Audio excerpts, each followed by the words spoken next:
Mina linda safadinha, arregaça esse popô. Vai, vai que esse caô. Ela cheia de tesão e eu arregaço esse popô. Assalamualaikum warahmatullahi wabarakatuh. Kami dari kelompok 7 akan mempresentasikan tugas besar etika AI, yaitu perbandingan kebijakan AI di negara Inggris dan negara Indonesia. Perkenalkan, nama saya Ibti Dezada Utomo dengan NIM 103-112-430037. Perkenalkan, nama saya Riza Nuzaki dengan NIM 103-113430030. Perkenalkan, nama saya John Mesak Uridek dengan NIM 103-1124300035. Perkenalkan, nama saya Rehan Zaki Mufli dengan NIM 1031124300029. Oke, langsung saja kita menuju slide pertama. Yang pertama adalah pendahuluan. Dalam era transformasi digital saat ini, kecerdasan buatan atau artificial intelligence atau AI telah menjadi salah satu teknologi utama yang mendorong kemajuan di berbagai sektor, mulai dari industri, pelayanan publik, hingga pendidikan. Negara-negara maju seperti Inggris telah bergerak cepat membangun strategi nasional AI yang tidak hanya menekankan pada aspek teknologi, tetapi juga pada regulasi etika dan tata kelola. Indonesia sebagai negara berkembang tentu tidak bisa tinggal diam. Perlu ada langkah konkret untuk mengejar ketertinggalan dengan belajar dari praktik-praktik terbaik yang sudah dilakukan oleh negara-negara seperti Inggris. Oleh karena itu, laporan ini berusaha mengkaji lebih dalam bagaimana kebijakan dan ekosistem AI diterapkan di Inggris dan bagaimana hal tersebut dapat menjadi referensi penting dalam menyusun strategi pengembangan AI di Indonesia yang relevan dan berkelanjutan. Next.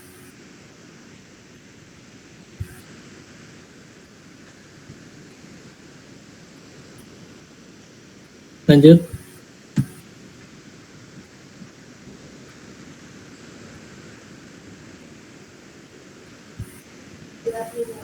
Saya jadinya selatnya Ciloro, kok priwe anjir. Wih, Riksa, kepriwe? Riza ngelek. Oi, Riza. Tak lanjut mending ya. Lanjut aja. Lalu selanjutnya ada kebijakan dan ekosistem AI di Inggris.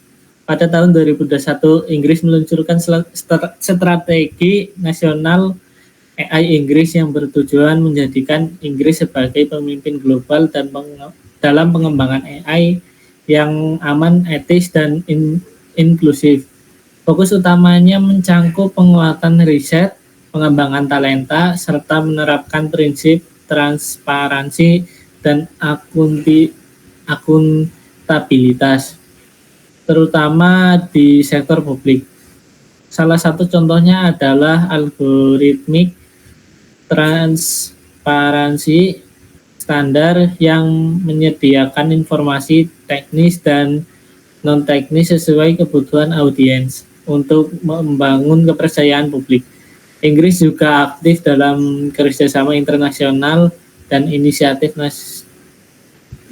nasional seperti AI sektor deal yang mendorong pertumbuhan startup, tenaga ahli, dan pemanfaatan AI dalam layanan publik seperti NHS. Pendekatan ini bisa menjadi inspirasi bagi Indonesia dalam merancang kebijakan AI yang kontekstual dan kolaboratif. Next. Lalu selanjutnya akan dibaca oleh teman saya, itu Riksa. Kemudian perbandingan kebijakan AI Inggris dan Indonesia serta relevansi penerapannya di Indonesia.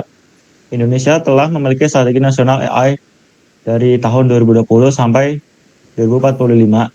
Namun pelaksanaannya masih bersifat umum dan menghadapi tantangan sepertinya kurangnya SDM, sumber daya manusia, infrastruktur, dan koordinasi. Sementara itu, Inggris melalui UK National AI Strategy telah membangun ekosistem AI yang matang dengan dukungan riset, pelatihan, tata kelola etika, serta standar transparansi algoritma di sektor publik.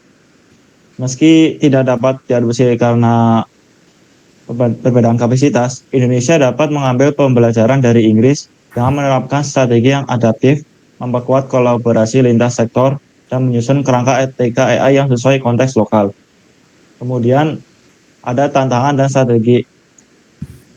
Indonesia menghadapi sejumlah tantangan dalam mengadopsi kebijakan AI, seperti keterbatasan infrastruktur digital, kurangnya tenaga ahli atau SDM, serta belum adanya kerangka hukum dan etika yang kuat.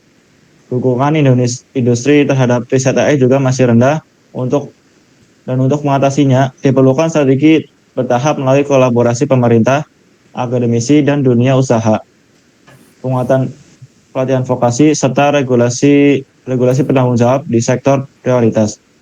Strategi ini harus berdasarkan nilai-nilai seperti Pancasila agar pengembangan AI tidak hanya efisien tetapi juga etis dan berdampak positif bagi masyarakat luas. Kemudian akan dilanjutkan teman saya, yaitu Rehan. Oke, baik. Di sini kita menunjukkan hasil bahwa 88% Inggris itu menunjukkan AI bisa diterapkan dengan etika dan akuntabilitas. Kemudian Indonesia sendiri memiliki presentasi sebanyak 67%. Karena Indonesia masih menghadapi kendala teknis dan juga struktural, diperlukan strategi adaptif berbasis kolaborasi dan nilai lokal. Dan juga disclaimer, angka tersebut merupakan angka perkiraan kami. Jadi tidak ada angka pasti dalam presentasinya.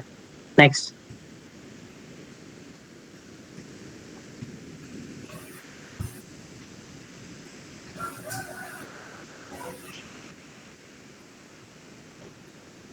Ya.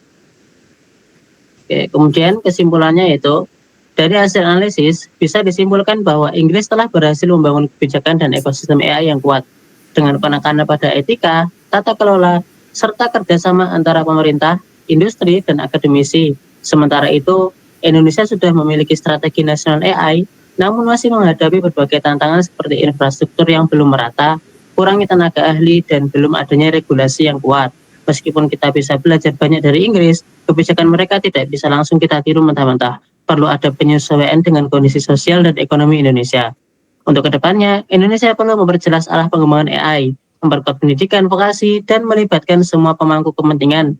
Dan yang paling penting, pengembangan AI di Indonesia harus tetap berpijak pada nilai-nilai lokal seperti Pancasila, agar teknologi ini benar-benar membawa manfaat yang merata untuk masyarakat. Bukan hanya soal efisiensi, tapi juga untuk kesejahteraan dan keadilan sosial. Next. Mungkin itu presentasi dari kelompok kami. Kurang lebihnya mohon maaf. Wassalamualaikum warahmatullahi wabarakatuh.